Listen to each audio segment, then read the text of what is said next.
안녕하세요. 신부님, 지난 시간에 이어서 또 캄보디아에서 있었던 일을 좀 나눠보면 좋을 것 같은데요. 제가 캄보디아에 대해서 좀 이렇게 조사를 해봤어요. 근데 역사를 보다가 지난주에 이제 킬링필드 얘기도 하셨고, 식민 지배를 당했던 역사도 있고, 주변 국가들과의 전쟁, 그런 걸 통해서 타종교가 유입됐던 경험도 있잖아요. 그래서 제가 그냥 막연하게 상상을 해봤을 때 캄보디아 사람들 입장에서 어떤 타종교 사람이 들어와서 선교를 한다 하면 되게 경계를 하거나 배척하는 그런 감정이 좀 들 것 같거든요. 지난주에 살짝 이제 선교에 대해서 얘기를 해주셨지만 혹시 신부님께서는 경계를 느껴보거나 배척당하거나 뭔가 오해를 받은 경험은 없으신지 좀 궁금해졌어요. 전반적으로 캄보디아 사람들은 친절해요. 외국 사람들에 대해서 친절하고 타 종교에 대해서 몰라요. 관심이 없나요? 모르기 때문에 배척할 이유가 없어. 그게 현실이에요. 사실은 불교 이외에는 공식적으로 인정된 종교는 하나도 없어요. 헌법상 불교만이 종교고, 그 캄보디아 정부에서 발행하는 모든 문서, 또 우리가 학교에서, 제가 대학에서도 학생들이 리포터를 낼 때조차도 항상 써붙여야 되는 문구가 있어. 맨 위에 왕, 그 다음에 종교, 그 다음에 국가. 왕, 종교, 국가, 삼위일체 세 개는 하나다. 그래서 항상 그것이 최우선 그 마크처럼 붙어 있어야 돼요. 거기서 말하는 종교는 말은 종교지만 사실은 불교를 얘기하는 거죠. 타 종교에 대해서 사실은 거의 무지해요. 몰라요. 식민지를 겪었음에도 불구하고, 프랑스 식민지를 겪었음에도 불구하고 전혀 몰라요. 그렇기 때문에 사실은 그렇게 배타적으로 대해야 할 이유가 없어요. 아직까지는. 그래서 사실은 그 신흥 종교들도 엄청 들어와 있어요. 몰몬교, 신천지, 여러 개 교파들 있잖아요. 그 이름 여호와의 증인, 엄청 활발해요. 왜냐하면 다 똑같은 크리스찬으로 알기 때문에. 캄보디아 사람들이. 그래서 그런 위험성도 좀 있긴 한데, 기본적으로는 제가 특별히 배척을 받아본 적은 없어요. 하지만 다른 말로 하면 인정도 아니고 인식을 받아본 적도 없어. 그래서 같이 일하는 스님들조차도 저를 교수나 아니면 친구로서 대하는 것이지, 저를 카톨릭 사제로 정확히 인식하고 그렇게 대하는 스님들은 손에 꼽혀요. 그나마 외국물 먹어본 스님들, 좀 카톨릭을 접해본 스님들. 왜냐하면 스리랑카 같은 데 가서 유학을 했거나 아니면 미국 하버드 대학에서 유학하고 온 친구가 있는데, 그 스님이 지금 승가대학의 부총장이고 저랑 굉장히 친해요. 그 스님은 정확히 저를 파더라고 부르죠. 그 다음에 제가 이제 강의를 나가고 있는 바탐방 대학의 승가대학의 그 학장, 총장도 정확히 알죠. 왜냐하면 그 친구는 제가 국제학술대회나 이런 게 있으면 꼭 데려갔거든요. 그래서 우리가 예수연들이 바글바글 되는 데서 발표도 하고 그랬어. 그러니까 이런 분들 같은 경우 지성인 스님들은 정확히 알고 대우를 해주고 싶은데, 만약에 캄보디아 이 불자들이 같이 있다, 그런 자리다, 그리고 이분들도 싹 씻어. 싹 씻고 그냥 물 흐르는 대로. 대신에 이제 만약에 좀 이상하다 싶으면 그분들이 이제 저를 살려주죠. 예를 들면 스님들을 만날 때 불자들은 감히 같이 못 앉아요. 이렇게 같은 레벨에서 못 앉아요. 무릎을 꿇고, 무릎이 아니라 이렇게 우리나라 여자들 앉는 자세 있죠? 왜? 그게 가장 공손한 자세이거든요. 이렇게 옆으로 이렇게 앉는 자세. 네. 그 자세로 앉아야 돼, 바닥에. 스님들은 이제 의자에 딱 앉으시고, 식사도 절대 같이 하면 안 돼요. 여러 가지 이제 그 관습들이 있어요. 문화 관습. 이제 그런 문화 관습에 따라서 어쩔 때 서러울 때가 있지. 어떤 못 모르는 이제 시골절에 가거나 이제 스님들 가면은 저는 이제 평신도 불자가 되는 거예요. 아무리 설명을 해줘도 지난주에 말했던 그 마을 사람들하고 비슷하게 이 스님들도 이해를 못 해. 그냥 착한 외국인이 와서 불교에 관심이 많아가지고 하나보다 자기보다 더 하는지도 모르고 그러면 이제 얘기를 막 하다 보면 점점 아니거든. 그러면 이제 나중에 정말 이제 좀 더 만나고 친해지면 그때는 이제 옆에 앉으라 그래요. 아직도 신부로서 인정하는 건 아니야. 신부가 뭔지를 모르니까. 그냥 뭔가 좀 대우를 해줘야 될 것 같은 그런 느낌에서 대부분 이제 교수로서 인정을 하는 거죠. 근데 교수라고 해서 캄보디아 사회에서는 스님 앞에 가면 왕도 무릎을 꿇어야 돼요. 그런 사회이기 때문에 교수라고 해서 특별히 대우해 줄 필요는 없어요, 스님들이.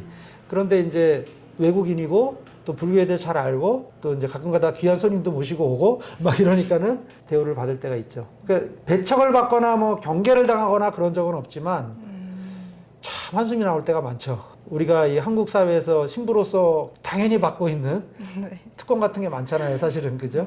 카톨릭 신자가 아니더라도 인사를 하잖아요. 만약 제가 이렇게 입고 가면은 길거리에서도. 근데 그런 거는 거의 기대를 하면 안 됩니다. 만약 이런 옷을 입고 가면은 저는 틀림없이 그 돈 많은 중국 상인으로 취급받을 거예요. 근데 기본적으로는 아주 친절한 사람들이기 때문에 아주 편해요. 예, 그러니까 종교 때문에 불편할 이유는 없어요. 이슬람에 대해서는 약간 편견이 있죠. 이슬람은 저희보다 훨씬 많습니다. 저희가 거의 다 합쳐봤자 2만 5천 명 정도 전국에 카톨릭 신자가 그 정도밖에 안 되는데 크리스찬 다 합친다 하더라도 개신교 다 합친다 하더라도 전 인구의 0.1%도 안 되죠. 그런 0.3%도 안 되죠. 이제 그런 숫자지만 이슬람은 거의 50만 가까이 돼요. 50만. 그런데 그분들이 마을에 나타나지는 않고 이렇게 주로 마을을 이루고 살아요. 따로. 캄보디아 사회랑 분리되어 있기 때문에 잘 보이지는 않죠. 그런데 이제 캄보디아 사람들이 이슬람을 부를 때는 짬이라고 그래요. 짬. 룩다운 하는 말이거든요. 조금 낮춰서. 원래대로 하려면은 크마의 모슬림 이렇게 표현을 해야 되는데 캄보디아 모슬림, 이슬람 사람들 그래야 되는데 그렇게 안 부르고 그냥 짬 그래요. 그 이제 역사적으로 그 짬족이 들어와서 전쟁도 했었고 여러 가지 이유로 경계를 하죠. 이슬람에 대해서는. 하지만 이슬람조차도 전반적으로는 크게 배척하거나 뭐 무서워하거나 뭐 경계하거나 그러진 않아요. 예. 저희 학교에도 학생들 중에 이슬람 친구들이 있는데 잘 지내요. 그 다른 불자 학생들하고. 예. 아, 그런 배척이나 경계 그런 게 생각보다 없구나 이런 예. 네, 제 오해가 좀 풀린 것 같고. 그런데 이슬람까지도 그렇게 잘 받아들이고 하는데 최근에 이상한 징조들이 나타나기 시작했어요. 개신교 선교사들의 공격적인 선교 방식 때문에 네. 캄보디아 사람들 중에 특히 지성인들은 경각심을 갖기 시작했어요, 지금. 타종교의 유입에 대해서. 그리스도교에 대해서. 이것들 봐라? 막 이제 이런 느낌들을 갖기 시작했어요. 그 이유는 이제 지나치게 공격적으로 막 그러니까 집집마다 방문해서 팜플렛을 나눠준다거나 아니면은 그 NGO를 이용을 해서 그 종교를 믿으면 더 많은 혜택을 주고 안 믿으면 뭐 불이익을 주고 이런 행태들이 이제 좀 발견되면서 캄보디아 정치권이나 지성인들은 경각심을 갖기 시작했고 제가 알기로는 최근에 그런 법률도 제정된 걸로 알고 있어요. 법률까지는 아닌데 훈센령으로 그 훈센이 그 수상이 거기서는 이제 굉장한 힘을 갖고 있기 때문에 만약에 이제 그런 식으로 선교를 하면은 쫓아낼 수도 있다. 이런 경고장도 날라온 적이 있어요. 근데 우리는 억울하죠. 카톨릭은 그런 적이 없는데 카톨릭과 개신교가 다른 것도 모르고 그러니까 덩달아서 이제 그리스도교가 아까 말한 배척을 받을 수도 있는 가능성이 생겨났어요. 그래서 우리가 참 조심해야 되고 그런 면에서 종교 간의 대화도 중요하지만 우리 그리스도교 안에서 카톨릭과 개신교 공이 좀 에큐메니칼한 네. 그런 좀 자각 운동을 해야 되겠다라는 생각도 하고 있어요. 그게 실제 개신교인지 아니면 신흥 종교인지는 거기까지는 사람들이 구별을 안 하죠. 근데 아직까지 대세는 대부분의 그 주류 개신교 선교사님들은 카톨릭만큼은 아니더라도 최대한 그 현지 문화를 이해하고 종교를 이해하고 선교를 해야 된다라는 그런 쪽에 서 있기 때문에 다행이죠. 그렇지만 그게 신흥 종교 쪽에서 나오는 것인지 그거는 정확히 몰라요. 그런데 그런 경고를 들은 적이 있어요. 앞으로 좀 지켜봐야 할 부분이네요. 예. 그리고 신천지 장난 아닙니다. 예, 캄보디아에서 이미 신천지는 굉장히 정계, 정치권이나 또는 이런 대학가 이런 데에 상당히 많이 들어와 있는 걸로 알고 있어요. 또 궁금한 게 캄보디아 선교 혹은 해외 선교 자체에 관심이 있는 청년들이 많이 있을 거잖아요. 그런 청년들이 많기를 바랍니다. 많겠죠?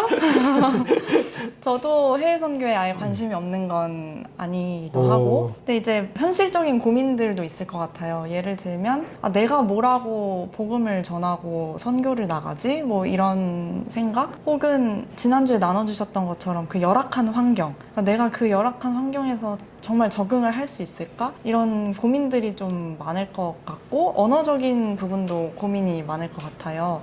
그런 청년들, 그러니까 해외 선교를 꿈꾸지만 좀 그런 현실적인 고민들 앞에서 주저하고 있는 청년들에게 좀 구체적이고 현실적인 조언을 해주시면 도움이 될 것 같습니다. 그런 고민들을 하는 젊은이들이 있다는 것만으로도 저는 위안이 되네요.